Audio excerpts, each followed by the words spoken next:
امیدوارم حالتون خوب باشه و سر حال و سرزنده باشید. البته میدونم شرایط خیلی بر وفق مراد نیست. میدونم خطر جنگ هست، گرونی خودرو هست، افزایش قیمت دلار هست، گشت ارشاد هست، آلودگی هوا هست، قطعی برق هست. میدونم، ولی خب ایرادی نیست.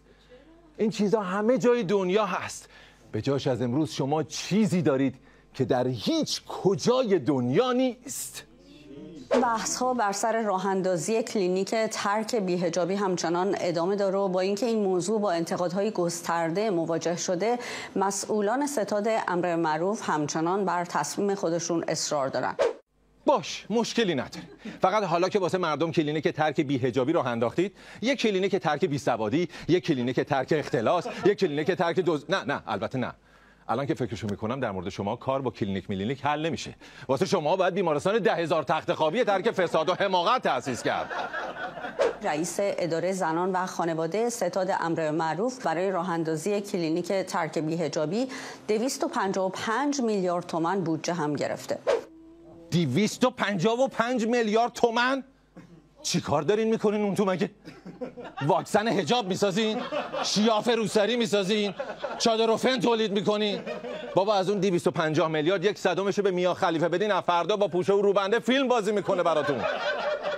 کلینیک ترک بی‌حجابی عجب ایده جالبیه. یه گروه مشاوره توری هستن که کمک میکنن به کسایی که دوست دارن بی‌حجابی رو ترک کنن. عجب. ببخشید میتونم بپرسم کادر درمانی مجموعه ترک بی‌حجابی کیان؟ چون من شخصا اگه یه زن بی‌حجاب بودم بی‌حجابی رو نمیدادم هر کسی عمل کنه. فقط دکتر الهام چرغنده متخصص چادرولوژی یا دکتر آمنه سادات ذبیح‌پور فوق تخصص زفاف و حجاب از هتل‌های نیویورک. اسمش نظرمو خیلی جلب کرد که چرا کلینیک ترک بی‌حجابی انگار که یه بیماری مثل یک مریض میمونه. مریضیه دیگه. کسی که با پای خودش پا میشه میره یه جا پول میده که بستریش کنن تا بتونه با دست خودش آزادی پوشش خودش رو بگیره، واقعا بیماره. اونا باید به محض مرخص شدن از کلینیک بی‌حجابی مستقیم بگیرن ببرن بیمارستان روانی بستریش کنن. به این فکر افتادم که چجوری میتونم از این کار حمایت کنم. یهو به پستی برخوردم که میشد با ثبت یک امضا حداقل از این ایده حمایت کنم. ثبت امضا یکم برای کسانی که میخوان از یه همچین حرکت قرون وسطایی حمایت کنن سخت نیست. با شناختی که من از سطح سواد شما دارم اکثرتون فقط میتونید انگشت بزنید. به خاطر حجم‌هایی که برای کلینیک ترک بی‌حجابی خانم دکتر طالبی درست شده، گفتم بیام این ویدیو رو بگیرم و بگم که من نمونه حی و حاضری هستم. بفرما. ویدیوی رضایت مشتری هم پخش کردن. دیگه فقط کم مونده فردا توی ماهواره وسط تبلیغ لارجر باکس و ویاگرام تبلیغ کلینیک ترک بی‌حجابی کنن.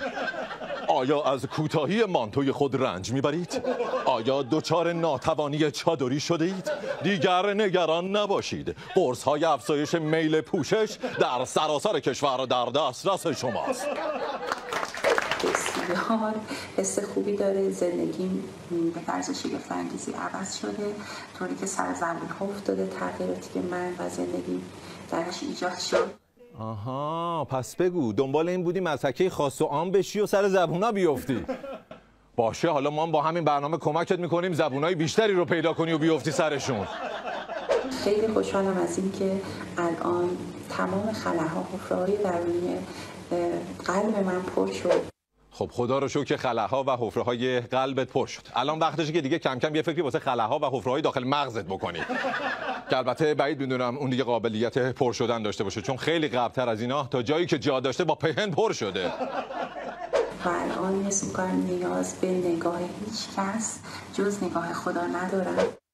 والا با این طرز فکری که شماها دارید خود خدام ترجیح میده نگاهتون نکنه، چون اگه بکنه کلا از خلقت آدمیزاد جماعت پشیمون میشه یا یه شیفت دیلیت میزنه کل دنیا رو نابود میکنه.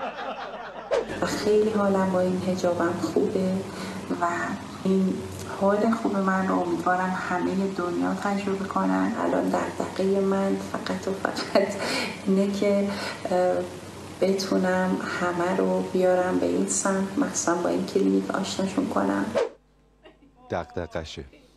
خب حالت با حجابت خوبه که خوب باشه، مبارک خودت، نگهش دار واسه خودت.